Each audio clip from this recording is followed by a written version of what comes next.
السلام عليكم ورحمة الله وبركاته. حبايب قلبي طلاب أولى ثانوي، يا رب بالتوفيق إن شاء الله. ده تاني فيديو لينا اللي بيحل ملزمة الوزارة اللي كان حاططها معالي وزير التربية والتعليم أستاذ دكتور رضا حجازي، ده وزير التعليم السابق. الملازم دي كانت من الوزارة، كان بيحط على كل وحدة ملزمة في المناهج كلها. طبعا احنا استغلنا الفرصة وجبنا الملزمة الحلوة ديت ونحلها مع بعض بإذن الله تعالى علشان خاطر كل طلابنا يستفيدوا. بص يا سيدي، انت طبعا الملزمة ممكن ابعتها لك PDF لو حضرتك حابب، اسألني على الواتساب وانا ابعتها لك في الوقت اللي انت عايزه. طبعا رقم الواتساب الناس كلها عارفاه، وبالمرة يعني عشان خاطر لو انت ما تعرفوش، لو انت طالب جديد بتتفرج على الحلقة، هو ده الرقم بتاعنا. تمام، انا كتبته لك على الشاشة اهو علشان خاطر تبقى انت برضو ايه في الصورة. ماشي يا سيدي. طيب بص يا حبيب قلبي، دلوقتي انا عندي زي ما حضرتك شايف كلمات الوحدة التانية هي اللي بتتكلم اكتر على فاميلي اوند فرويند، اللي هي معناها الاصدقاء والعيلة، او العيلة والاصدقاء بالترتيب. يعني لازم تبقى حافظ كل كلمة اداتها دية وداس ودي. دي صفحة واحدة بس، الموضوع ما ياخدش منك نص ساعة ولا ساعة على بعضها، لان في كلمات كتير جدا سهلة. اكبر حاجة بس تخلي بالك منها اللي هي زي ما انت شايف، اللي هي PL اللي مكتوبة دي معناها بلوغال، يعني كلمات جمع. هتخلي بالك ان دي مش اداتها دي المؤنث، لا دي اداتها دي الجمع. الكلمات دي تتحفظ طبعا وملهاش حل غير كده. بعد كده احنا هنوصل على الافعال دي ما فيهاش كلمة واحدة مش مهمة. يعني الاسماء ممكن تلاقي كلمة مش مهمة، طبيعي، لكن يعني ممكن تلاقي كلمة بس اللي كانت مذكورة في الكتاب لكن مش بتيجي في الامتحانات كتير. لكن بالنسبة للأفعال مفيش حاجة اسمها كده، يعني الأفعال كلها مهمة كلها، والمتفرقات كمان كلها مهمة. لكن مهمة فين؟ يعني مثلا PS و PPS أو PS و PPS اللي هم دول مثلا ممكن يجوا في قطعة ولا حاجة، يعني ملهاش أهمية كبيرة. المتفرقات أنا ممكن أقول لك إن من أول يتست لحد كلمة نوخ اين مال، الكلمات دي ممكن تيجي في قطعة وتلبخ طالب مش حريف قوي، اللي هو يعني ايه يشوف الكلمة يتخض منها. هو طبعا اكيد انتوا فاهمين ان انا لما بشوف قطعة اكيد فيها كلمات انا معرفهاش، ده طبيعي. لكن لو الكلمات دي انت حافظها طبعا هتسهل لك الدنيا اكتر بكتير، لكن لو انت مش حافظها مش هيكون ليها اثر سلبي في حل الاسئلة، يعني مش بيكون عليها اسئلة. نفس الكلام هنا من اول كلمة نت لحد كلمة PPS، الكلمات دي اهميتها اقل شوية. يعني طبعا هي مهمة، لكن يعني ايه اهميتها اقل من الباقيين بقى ده اللي ما ينفعش ابدا ابدا ان انا ما اكونش حافظه قبل ما ادخل الامتحان. يبقى احنا كده عدينا على ايه الحاجات اللي بتتحفظ، ودي من اول هنا هتلاقي حبة حاجات يعني شغل ظريف كده اللي هو صور وحركات. وهتلاقي هنا جايب لك الكلمة وانت تكتب الحرف الناقص، يعني دي موتا اللي هي الام، فانا هكتب يو وتي. طبعا انا بنطق بالانجليزي بس لتخفيف الموضوع شوية. وبعد كده ER اللي في الاخر خالص، دي كده الام. انا مش هحل معاك الحاجات دي لان الحاجات دي تافهه شويه، يعني انت ايه امرها بسيط. انا اللي يهمني كمان ايه ان انا بس افهمك الملزمه هتمشي فيها ازاي، والاسئله اللي موجوده فيها هي اللي احلها معاك. الارقام طبعا هتتحفظ لحد 20، ده مهم جدا. وهو هنا بيشرح لك كمان الحاجات الارقام اللي هي فيها حبة حاجات شاذة. وبعد كده دي تدريبات على الارقام بسيطة خالص. هنا بيشرح لك ازاي تحل قطعة وحللها لك بالفعل. فبيقول لك خلي بالك الكلمة دي مهمة، فهي دي اللي سأل عليها، والكلمة دي مهمة، فاهم ازاي؟ والعمر والاسم والمكان، الحاجات دي اللي تركز عليها لما تكون بتقرأ قطعة. ودي كمان قطعة محلولة علشان خاطر تبقى انت ايه في الصورة. بالنسبة للقطعة دي بقى، دي اللي احنا هنحلها مع بعض. هو هنا بيقول داس است عادل رضوان. انا اول لما اشوف اسم شخص احطه على طول في دورية. ماشي، ده بيفرق كتير جدا في تركيزي. عادل رضوان ده مدرس الماني وجاي من سوهاج، ولكنه عايش ابا ليبت ميت ده فاميلي ان كايرو، يعني عايش مع عيلته في القاهرة. دوت بلايبت اول لما تشوف كلمة دوت او هي، بص كده كلمة دوت او كلمة هي هنا وهناك، يعني دي بتبقى عايدة على طول على الكلمة اللي قبلها مباشرة. فاهم اللقطة دي؟ يعني دوت عايدة على مين؟ على القاهرة. عشان ما تفتكرش انها عايدة على سوهاج، لا لا مش صح، هي عايدة على القاهرة. دوت تبقى عايدة على اخر كلمة اتذكرت قبل كلمة دوت او قبل كلمة هي. هو شغال في مدرسة الابراهيمية، انا والله خريج مدرسة الابراهيمية، حاجة ظريفة قوي. هي und Frau Radwan haben 3 Kinder، عندهم 3 اطفال، نادر ومحمد وسلمى. حد فاكر انا هعمل ايه لما اجي اتكلم على اشخاص؟ ايوه احطهم في دوريات، نادر احطه في دورية، ومحمد احطه في دورية، وسلمى احطها في دورية. ده امر مهم جدا بيخليك ايه، كل دي دورية. ماشي خلاص، سلمى دوريتها كبيرة شوية. خلاص ده امر مهم جدا بيخليك تركز على اسماء الاشخاص وتبقى بس بقى كفاية دوريات. اهي دي يا عم دورية سلمى اهي اتظبطت اهي. يخليك تركز على اسماء الاشخاص لما يجي يسألك عليهم يبقى الموضوع سهل ان انا ابحث عنه. بيقول نادر عنده 17 17، بص كده نادر عنده 17 17، ومحمد عنده 13 لكن سلمى اخت، عشان كده قلت لك لازم تحفظ الارقام. نادر بيتكلم الماني كويس وانجليزي، لكن محمد وسلمى بيتكلموا الماني كويس لكن الانجليزي قليل. عادل سفراو اسمها سحر، مرات عادل اسمها سحر، يبقى انا كمان احط حواليها دايره. يبقى انا عندي بص كام شخص في الجمله او في القطعه كلها، عادل و3 ولاد ومراته. وعلى فكره كل القطع بتيجي بنفس الطريقه. وتعالى بقى نبدا نحل. سحر كمان مدرسه، تعالى نبدا نحل مع بعض. يلا نغير اللون كده للاخضريكه، يلا بينا. بص يا سيدي، دي تكست است اوبا. اول لما تشوف كلمه اوبا معناها بيتكلم عن ايه، فانا هجيب اكتر كلمه شامله، اكتر كلمه شامله اللي هي العيله، لان هو ذكر 5 اشخاص من العيله، مع انه ذكر المدرسه وذكر ابنه وذكر فراو رضوان اللي هي مراته، لكن على الرغم من كده اتذكر مره واحده، مش الموضوع بيدور حواليها، هو بيدور حوالين العيله اكتر. نادر هات، انا هقول نادر عنده كام اخ واخت؟ هو عنده 2 Geschwister، 2 اخوات صبيان وبنات، سلمى ومحمد. فاهم اللقطه دي؟ وبعد كده محمد ist Jahre alt، محمد عنده 13 لو حد فاكر. واللي بعديها هير رضوان ist verheiratet يعني متجوز. يعني ايه قطعة ظريفة قوي وسهلة، وعلى فكرة بيجي شبهها بالظبط في الامتحان. هنتنقل بعد كده على جزء الجراماتيك. نبدأ بقى نخش في المهم ده اللي انت محتاجه اصلا. وهنا بيقول لي الضمائر الشخصية ايش ودو وايه. طبعا الكلام ده حفظ، ما فيهوش هزار، مفيش كلمة تكون مش حافظها، انسى ما ينفعش. ودي امثلة، ودي عندك حبة شروحات. وخلي بالك لو انت محتاج شرح الكلام ده بالتفصيل هطلع لك هنا كده في شمال او في يمين الشاشة كده هتلاقي فيديو بيشرح لك كل الكلام ده. احنا بس النهاردة جايين نحل اكتر ما نشرح. هنا بيقول لك واحد اسمه انطون فهعوض باير، لكن اخت توني يبقى ساعتها هعوض بزي. طب وهاني يبقى اخويا يبقى اير. طب وتيمو يبقى اير برضو. يبقى انا بعوض على اساس الاسم الايه اللي معمول بخط تخين ده. دي الصفحة دي يعني مش عايز اقول لك قد ايه مهمة، انا ممكن احلف لك ان بيجي عليها اسئلة كتير جدا في الامتحان. هي ضرورية جدا جدا انك تذاكرها. يا ريت لو في ولي امر سمعنا ولا حاجة يا ريت يقول لابنه دي اهم صفحة لازم تذاكرها، ويسمعها له 100 مرة لحد ما يتأكد ان هو حافظها كويس. هنا بيقول ليبن ان بيرن فراو فاجنا، هو حضرتك عايشة في بيرن يبقى زي، انا هنا بتكلم معاه. لكن هير ايهاب هنا مش حضرتك، يبقى في الحالة دي هقول ايه.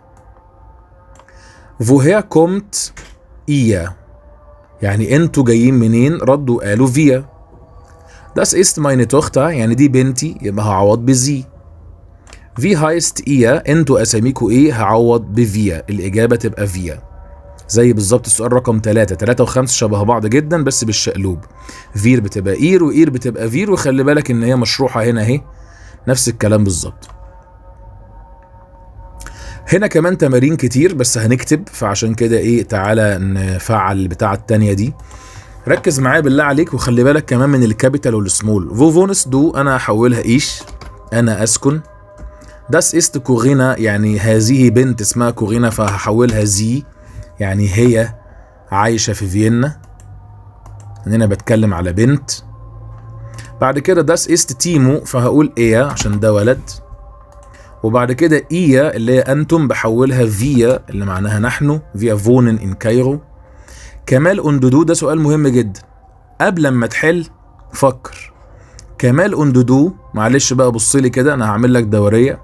كمال أندودو على بعضها معناها إيا أنتم، أنت وفلان يعني أنتم. يبقى لما هاجي أرد يا نجم أرد بنحن، هي بالظبط، شبه اللي فوقيها بالظبط.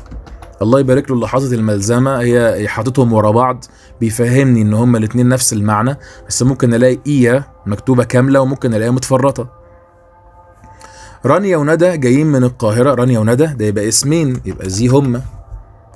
الوالدين برضو اللي هي دايني إلتان، زي هما. وبعد كده توماس ده اسم ولد يبقى إيا. وبعد كده سامي وعلي، سامي وعلي يبقوا اتنين يبقوا زي هما. واللي بعديها هي شرودة، ده هقول إيا.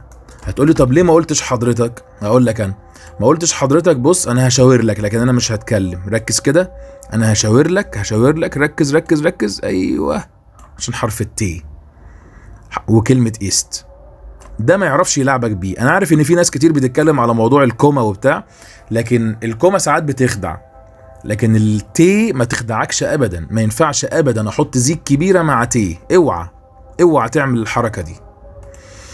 عمر ومحمد أصدقاء يبقى هم زي هم. وبعد كده فراو باوا دا ist نقط. بعد كده كومت أوس أسترايش، فو ist فراو بابول هي فين؟ قال دا ist زي الصغيرة. واللي بعديها بدأنا جملة جديدة فهبدأ بزي كبيرة. هتقول لي زي كبيرة اللي معناها حضرتك؟ لا، هي مجرد كابيتال عشان في أول الجملة. طب يا هير إيه اللي أكد لي كلامك؟ أهو بص هنا حرف التي، افتكر. بعد كده فوهير كومت، وهعمل لك على فكرة برضو إشارة كده، الفيديو مدته 2-3 موجود على يوتيوب، دوس عليه فوق عشان تعرف المشكلة بتاعت اير وزي دي أحلها ازاي. ندى جاية منين؟ فجاية يبقى زي طالما ندى. هاني يبقى اير طالما ولد. في هايست، أنا عندي هنا سلمى وهبة، يعني معنى كده إن هما اتنين، يبقى أنا بقول لهم انتوا اسمكوا إيه؟ يبقى إيا. ده سؤال صعب، سؤال 15 سؤال صعب محتاج تركيز منك. سلمى وهبة ده مش مكتوب عندي إشارة تقول لي نحن نكون أو نحن أسامينا سلمى وهبة، فده عايز تركيز. إيش هابت zwei Geschwister، يبقى أنا عندي 2 إخوات، يبقى هم أساميهم كذا. سيمون وأنتون نفس الكلام، هم بيتكلموا. Das ist Herr نادر، ها إيه رأيك؟ أقول إير ولا أقول زي كبيرة؟ بص أحسن إشارة إيه؟ بص حرف التي، كلمة إيست، يبقى ده هو على طول. ما ينفعش أقول زي كبيرة أبدا مع كلمة إيست ولا مع حرف التي. يا أولاد أو يا طلاب اكتبوا أنتم، أو هل كتبتم أنتم التكست؟ قالوا لا لسه ما كتبناهوش، شغايبت إياه. بعد كده فو فونت، طبعا السؤال ده سؤال مش حلو، هو المفروض يبقى في الماضي بس يعني عشان لسه في أولى ثانوي. فو فونت هاني أوند كذا، أنا طبعا فير معناها نحن، يبقى أحولها لهاني أوند دو. هنزل على الصفحة اللي بعديها. أنا بحاول أخلص الفيديو بسرعة عشان ما أطولوش عليك، أنا عارف إن أنت في وقت مضغوط قبل الامتحانات. الفيديو اللي بعديه تصريف الأفعال، برضو تاني هفهمك إن أول 3 أفعال دول دي أفعال ضعيفة، لكن ده فعل قوي، ودي أفعال شاذة اللي هو زاين وهابن. طبعا من غير تفكير، يعني أنا هقول لك أنت يا طالبي العزيز أو يا بنتي الغالية، لو انتوا بتتفرجوا دلوقتي وبتسمع الحتة دي، أنا هسألك سؤال. تخيل نفسك أنت اللي مدرس، وبقول لك إحنا عندنا في المنهج فعل قوي وفعلين شاذين، وبقية الأفعال اللي في المنهج كله أفعال ضعيفة أو منتظمة. يعني أنت اللي بتحط الامتحان، أنت يا طالبي العزيز، ها قول لي بقى، هتحط الامتحان هتجيب فيه تريكاية إيه؟ برافو عليك، لازم سبريشن ولازم هابن ولازم زاين يجوا في الامتحان، مفيش امتحان بيخلو منهم أبدا. بص على الأمثلة كويس واحفظ الحاجات دي كويس واقراها كويس وافهمها، ولو في حاجة وقفت قصادك اسألني على الواتساب. وتعالى بقى نحل يا برنس ايه الحاجات ديت، تعالى نعمل دوريات، انا بحب الدوريات بصراحة. يلا بينا. لوكاس، وعندي هنا دو بعد الاقواس يبقى كومست. طبعا انت مش محتاج اقول لك ان ايه، انت المفروض الاول توقف الفيديو تحلهم، او يبقى معاك الملزمة PDF او ورقية، وانا بفضل الورقية اكتر، وتحلهم وبعد كده ترجع تشوف الفيديو اذا كان اجابتك صح ولا غلط. حتى لو عايز تسرع الفيديو عارف انت لما بنسرع الفيديوهات وتلاقي المدرس بيتكلم لا لا لا كده اهو، ما فيش مشكله، انا يا عم موافق، على الاقل تشوف الاجابات بالاحمر وخلاص، انا موافق. اللي بعديها ايش براشا، اللي هي معناها انا بتكلم. واللي بعديها اللي هي خلاص بقى، اللي هي هالو في اس داينامي، يبقى ايش هايسه، انا اسمي، عشان ايش بتاخد ايه. واللي بعديها دو علي، ده كلهم اخرهم اس تي، لا ده انا هختار بيست. وبعد كده لا احنا بص احنا نعمل بقى ايه الخط اسهل، عشان كده الموضوع ده ممل قوي، موضوع الدوريات ده. اوس اسوان نقط ايش، انا عندي هنا بين ايش، دي سهله قوي، لا عايزين بقى نعمل خط احمريك. بعد كده نقط زي، انا عندي هنا زي كبيره، ايوه ساعتها هاخد اي ان، يبقى زي كبيره مرتبطه بالاي ان، والاي ان مرتبطه بزي كبيره او زند. اللي بعديها دو بتاخد اس تي، يبقى شبريشست. واللي بعديها زي يبقى هايسن، مع ان ده مثال مش حلو قوي. واللي بعديها رقم 9 زي ليغا، تبقى الاجابه زيند، طالما زي كبيره يبقى زيند يا اما اي ان، اتفقنا. واللي بعديها نقط دو لوغا، يبقى الاجابه بيست، هل انت لوغا. واللي بعديها زي هتبقى كومن، اللي هي رقم 11، زي الكبيره مرتبطه بالاي ان، خلي بالك، شفت احنا قلناها كام مره النهارده. في هايسن زي لازم زي الكبيره اي ان. نقط زي اوس اجابتن زيند زي او كومن زي الكبيره لازم اي ان، تنساش. وبعد كده نقط دو نوره، اوبا ده دو بتاخد اس تي وكلهم اس تي، يبقى هختار هايست حسب المعنى. ايش اوس بيرن، يبقى ايش بين اوس بيرن، انا اكون. وفراو باولا نقط زي اوس بولن، يبقى الاجابه زيند زي الكبيره لازم يا اما زيند يا اما اي ان. برضو اللي بعديها زي ايجيبتا، يبقى زيند زي ايجيبتا. اللي بعديها دو تبقى شبريشست دو دويتش، بتتكلم الماني. ماين نامه تبقى ايست، اسمي يكون، طبعا كلكم بتعملوها صح دي. في نقط زي الماريا كونس، يبقى الإجابة في هايسن زي، اسم حضرتك إيه. هير هارتمان زي sehr gut Polnisch، يبقى زي sprechen، تتكلم بولندي كويس. في هايسن زي قال إيش بوخشتابيره، بسبب إن الاسم متقطع، ده مثال مهم جدا. wer ist das، الإجابة das bin ich، هذا يكون أنا. wie ist dein Name، الإجابة ich heiße مونيكا. اللي بعديها إيش كومي أوس إيران، أوس ديم إيران. واللي بعديها ماركوس نقط دو أوس فرانكفورت، يبقى الإجابة كومست، هل تأتي، ممكن أقول هل تأتي أو هل تكون، الاتنين صح. فراو نجوى نقط زي، طالما زي كبيرة يبقى شبريشن. واللي بعديها إيش يتست إن منصورة، يبقى إيش بين يتست، أنا دلوقتي موجود في المنصورة. واللي بعديها إيش بوخشتابيره، برضو بتهجع عشان الاسم متقطع. وآخر واحدة هير نادر شبيلن زي فوسبال، طالما زي كبيرة يبقى إيه إن على طول. اللي بعديها موضوع ماين وماينة وداين وداينة والحاجات دي، انا بس اقدر اقول لك ايه، اقدر اقول لك ملحوظة مهمة قوي، ان الكلمة دي ماين وماينة خاصة بالاجابة غالبا، لكن الكلمة دي ومعاها الكلمة دي خاصة بالايه، بالسؤال كده، انت فاهمني. داين غالبا بتيجي في السؤال،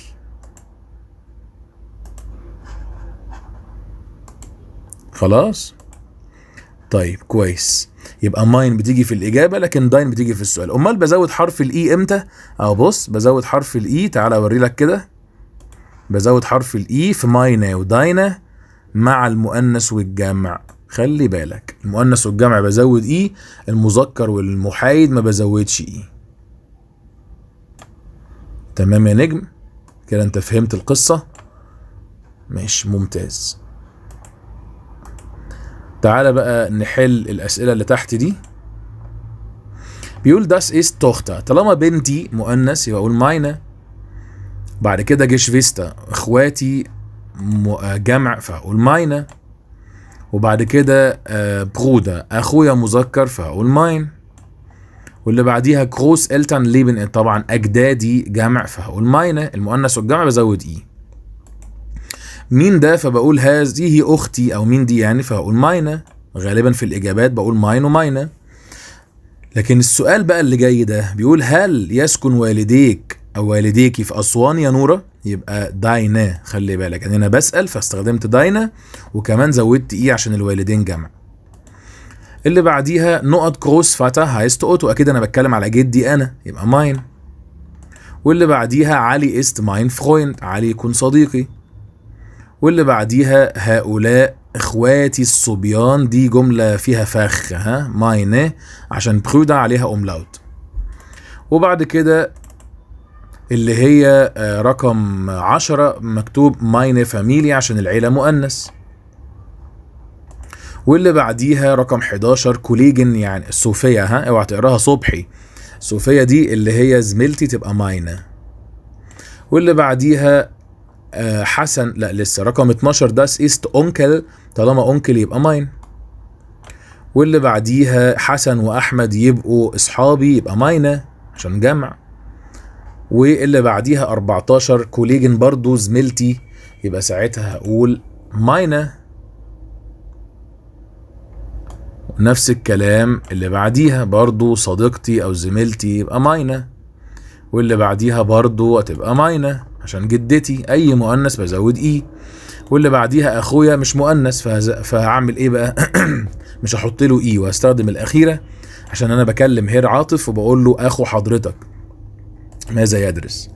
اللي بعديها هؤلاء اخواتي تبقى ماينه، وعمال يعيد ويزيد خلاص مفيش حاجه جديده. اللي بعديها دول ولادي يبقى ماينه شبه اللي فوقيها بالظبط. واللي بعديها بنتي 17 سنه تبقى ماينه. واللي بعديها اين يسكن ابنك او اخوك يا علي، ابنك يبقى ساعتها هقول داين عشان ده علي مش هير علي ها. واللي بعديها نقط كروس التن اللي هم اجدادي نفس الكلام يبقى ماينه. واللي بعديها داليا اشبين دينا مراد ونداس ايست ماينه اختي ليلى مراد. وبعد كده اللي هي ايش هابت زواي توشت، انا عندي بنتين بناتي الاتنين عمرهم 7 و8 يبقى ماينه. اخر حاجه اللي هي ايس داس فاميليا يبقى ايس داس، انا بكلم فراو باور فاقول لها ملك حضرتك، هو ده عيله حضرتك يا فراو باور. دلوقتي الاستفهام طبعا ما فيهاش هزار، لازم تكون حافظها كويس زي ما قلنا في الفيديو اللي فات بالظبط. فهنحل على طول وهقول لك الاجابه سببها ايه. هنا فو عشان خاطر الاجابه فيها ان. تعال نصغر شويه عشان تبقى ماشيه مقاساتها مظبوطه. واللي بعدها فو هير عشان الإجابة فيها أوس.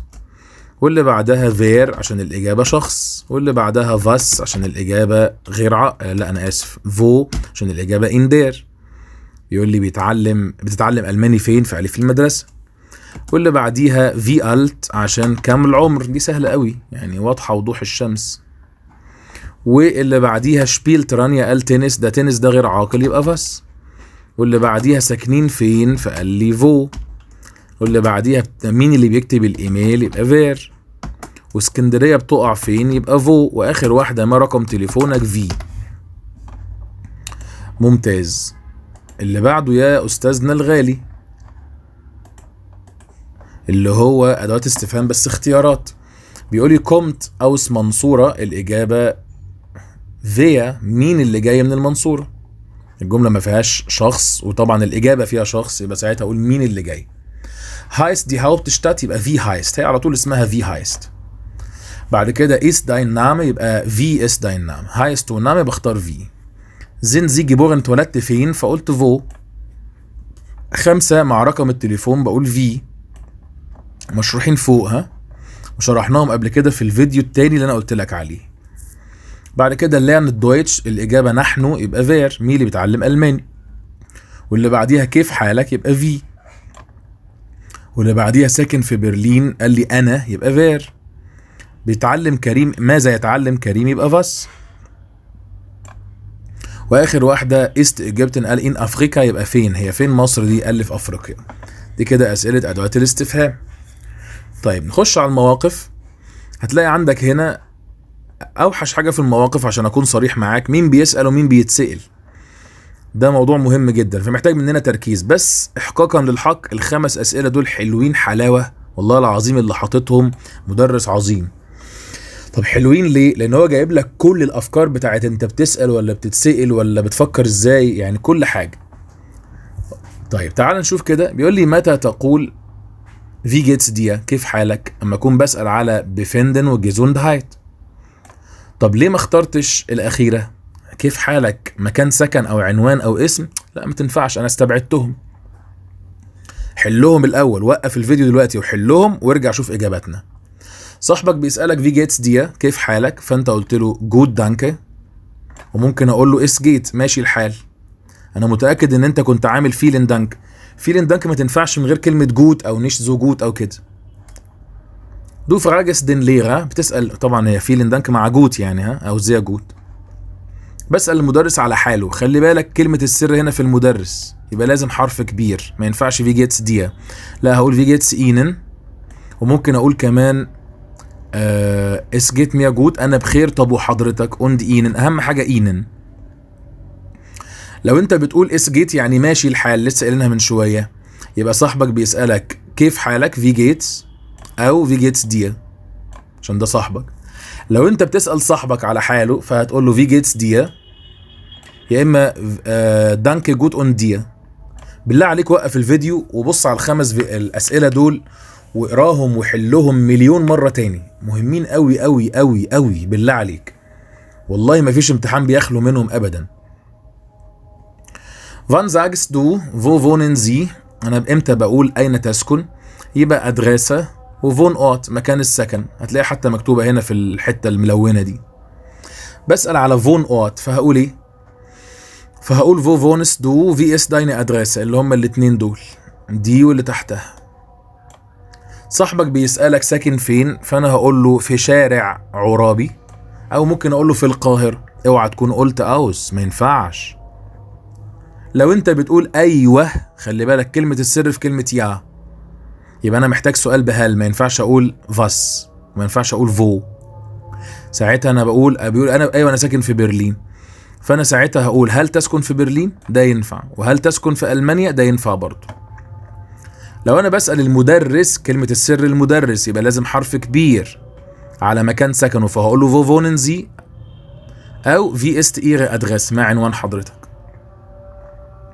اللي بعديها العنوان تاني نفس الكلام، مارك شتراسن نمرة 1، يبقى ساعتها هقول ما عنوانك، ما عنوانك، خلاص مفيهاش حاجة، مفيش غير كلمة أدرسة هنا وهنا.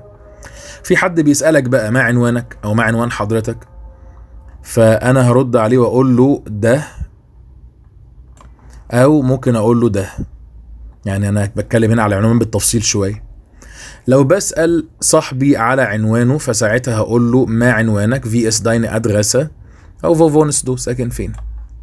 بسأل هير كوسا على، طبعا هو اسمه كوزا يعني بس انا بهزر، على عنوانه فساعتها هقول له حرف كبير wie ist ihre Adresse او wo wohnen Sie. لو انا بجاوب وبقول انا ساكن في شارع كذا كذا، فساعتها حد بيسألني على الادرسة والفون اوت، يبقى ادرسة وفون اوت اللي هي الجزء ده والجزء اللي قبليه ده نفس المعنى ونفس الاجابة. لو حد بيسألك اتولدت فين فهقول له in Zürich في زيورخ او ich bin in Kairo geboren. اهم حاجة ان انا اقول in، ما ينفعش اقول aus، وما ينفعش اقول يا، ها لو كنت عملتها ما ينفعش. ليه؟ لان هو ما سألنيش سؤال بهل عشان ارد بيا وناين. لو بسأل على مكان الميلاد فساعتها انا بسأل ها، يبقى wo bist du geboren، او ممكن اللي تحتيها هل اتولدت في الاقصر bist du in Luxor geboren. الثلاث اسئله دول بيتكلموا على العدد، فبيقول يا، طالما لقيت يا يبقى عايز سؤال بهل، يبقى اول حاجه هعملها هستبعد دول، بص اللي هم دول مش هحلهم.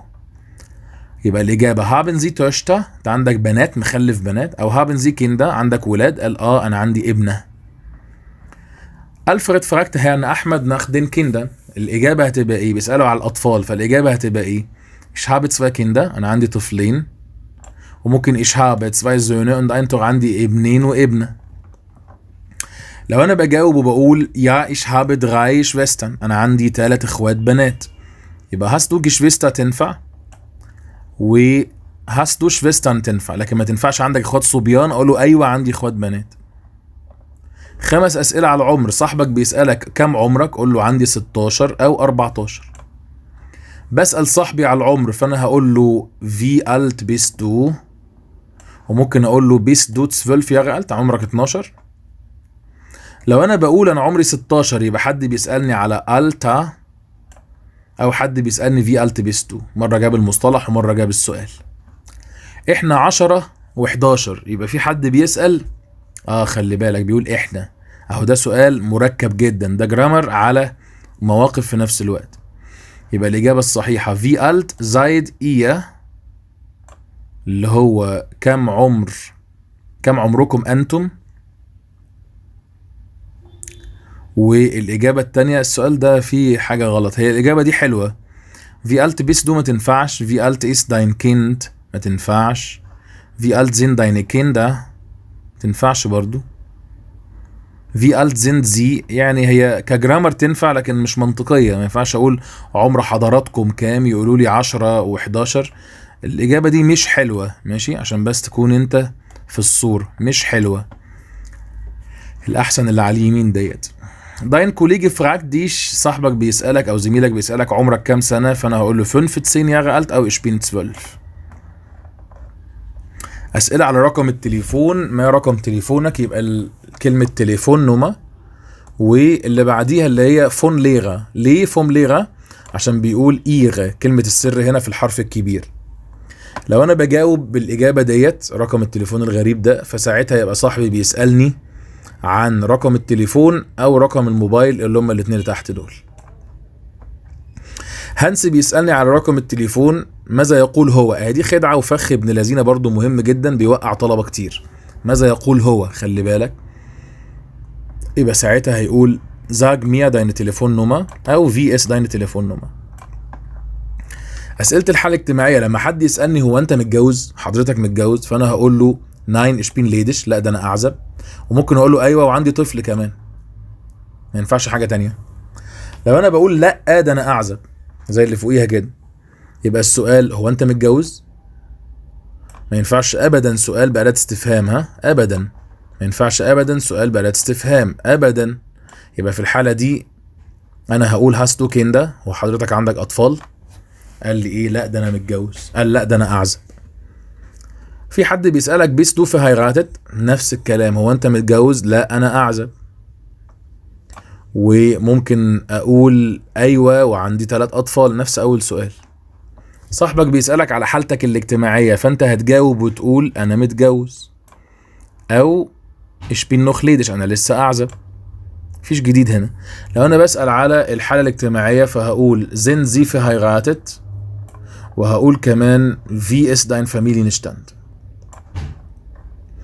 أسئلة الإجابات اللي هي أسئلة المواقف اللي هي العامة، تعال نجاوب بس بلون ولا حاجة مختلف عشان خاطر بس الإجابة تبقى ظاهرة. هو كاتب أحمر وأزرق، احنا نعمل أسود. لو أنا بقول دانك جوت، يبقى السؤال إيه؟ في جيتس ديا، كيف حالك؟ تعال نتخنه شوية عشان يبقى باين. يبقى هقول دانك جوت، يبقى في جيتس ديا، وممكن أقول في جيتس إينن، كيف حال حضرتك؟ متى تقول فو بيس دو جيبورن؟ أنا كده بسأل على إيه؟ على الجيبوتس أوت، مكان الميلاد، وكمان هي كونفت، مش العنوان، ها؟ العنوان اتساكن فين، لكن اتولدت فين يبقى ده الوطن أو الموطن أو المنشأ. لو أنا بقول إن بيرن، يبقى السؤال الصحيح فو فونس دو، ساكن فين، وتنفع اتولدت فين، عشان هو هنا الإجابة مختصرة خالص. متى تقول أين تسكن؟ يبقى أنا بسأل على الأدغاسة وبسأل على الفون أوت، احنا اتفقنا ان هم نفس المعنى. متى تقول في ساكن في شارع بدر ولا بعد، يبقى ساعتها انا هقول الادراسة والفون أوت، شبه اللي فوقيها بالظبط. رقم التليفون، بقول ما رقم تليفون حضرتك، يبقى انا بسأل المدرس. ليه؟ عشان خاطر إيغ اللي هي دي كلمة السر، ها، عشان حرف كبير يبقى شخص كبير. وكمان ممكن اكون عايز، هو هنا بيقول ايه؟ بسأل مدرسي، دو مشتس دي ادرسة ولا دين فون اوت فيسن؟ لا الاتنين دول غلط، ده مش عنوان ولا مكان سكن. يبقى انا بسأل مدرسي،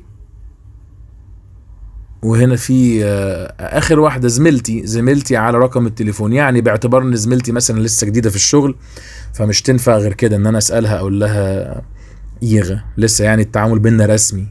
سؤال مش حلو قوي بس شغال يعني. لو صاحبتي بتقول لي in مونشن يبقى ساعتها لازم ادور على فو، ساكن فين او بتدرس فين. لو انا بقول كم عمرك يبقى انا بسأل على العمر ديم التا، او عايز اعرف العمر اللي هي الاخيره du möchtest das Alter wissen. wissen يعني يعرف، ومشتست يعني يريد. لسه موجوده الترم التاني ده، غلط ان هو يكون موجوده جوه الاسئله بس هنعمل ايه. مدرستك بتقول ايوه انا عندي طفلين، يبقى انا هسالها سؤال بحضرتك فانا هقول لها haben Sie Kinder، وهقول لها كمان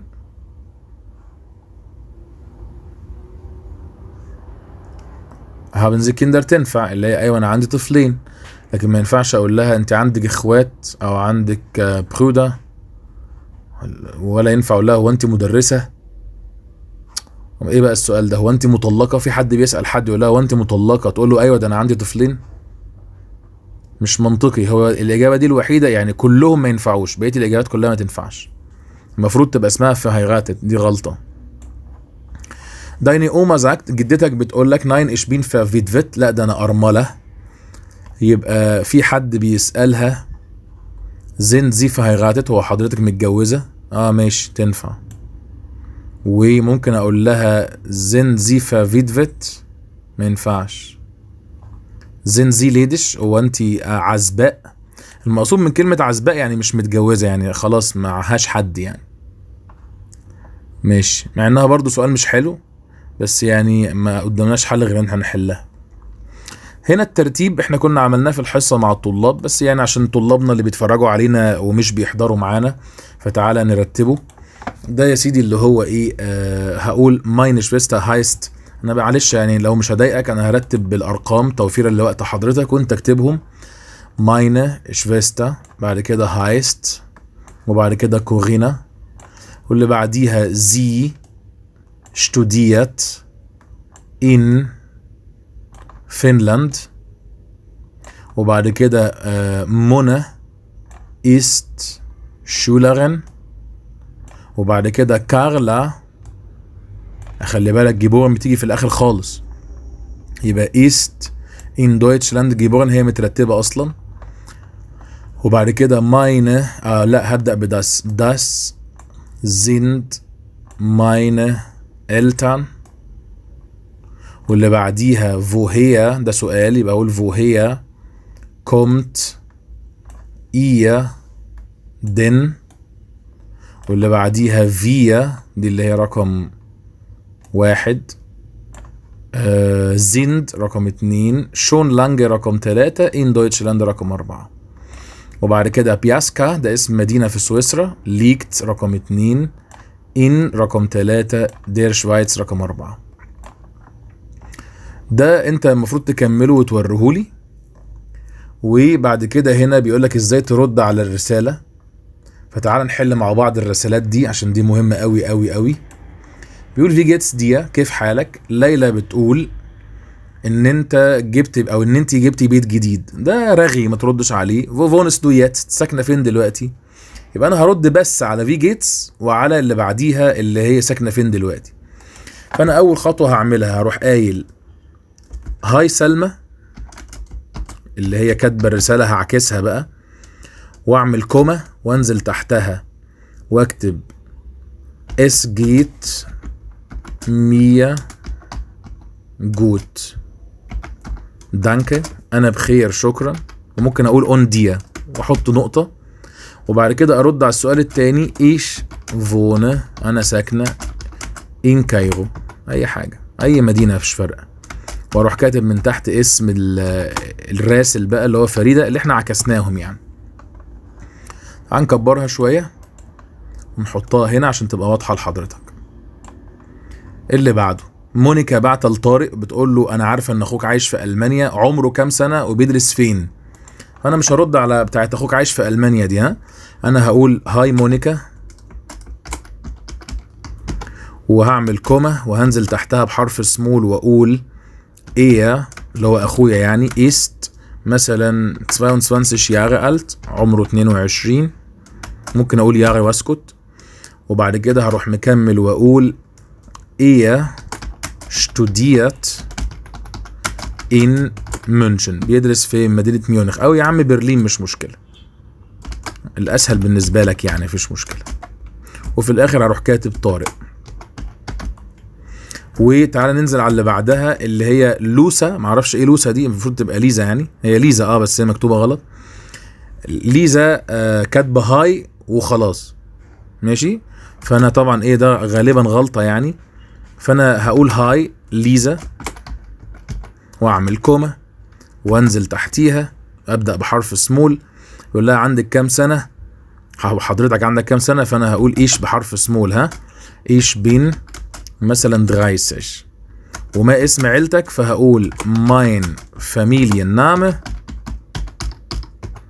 ايست اي حاجة. ها قول اي حاجة، اكتب مثلا محسن. خلاص براحتك اكتب اللي انت عايزه واعمل نقطة. وبعد كده هكتب من تحت مثلا اسمك انت، يعني مثلا لو بيتفرج علينا بنت اسمها ندى فهتقول ندى، لو بيتفرج علينا ولد اسمه عتريس اكتب عتريس. هنا بقى موضوع التعبير مفيش جديد هنا في الموضوع. بيقولك ازاي انت اسمك حمزة وعندك اخت قدم اختك ماشي. وهنا بيقولك اتكلم على عيلتك. الموضوعين دول موجودين في حلقة ليلة الامتحان، ارجع بص عليهم لان هم مهمين جدا وبيخرجش براهم الامتحان. وده امتحان حقيقي انا عايزك تحله وتبعتهولي على رقم الواتساب اللي انا قلت لك عليه. تعالى اكد لك عليه اللي هو 012-2-590-10-66. ده رقم هير محمود. ويا ريت حضرتك تتواصل معايا لو احتجت اي حاجة، سواء ملازم او محاضرات على اليوتيوب مجانية، او تشترك في المنصة لو عايز تكون طالب عندنا اونلاين او اي حاجة. ده امتحان اونلاين، ده امتحان قصدي متوقع. يا ريت حضرتك تحله وترجع لي. انا ليه ما بحلوش؟ عشان خاطر لازم الطالب ياخد خطوة في انه يحل بايده، ما يبقاش بس بيسمع الاجابات وخلاص. اشوفكم على الف خير ان شاء الله في حصة ليلة الامتحان اللي هتنزل بكرة باذن الله تعالى.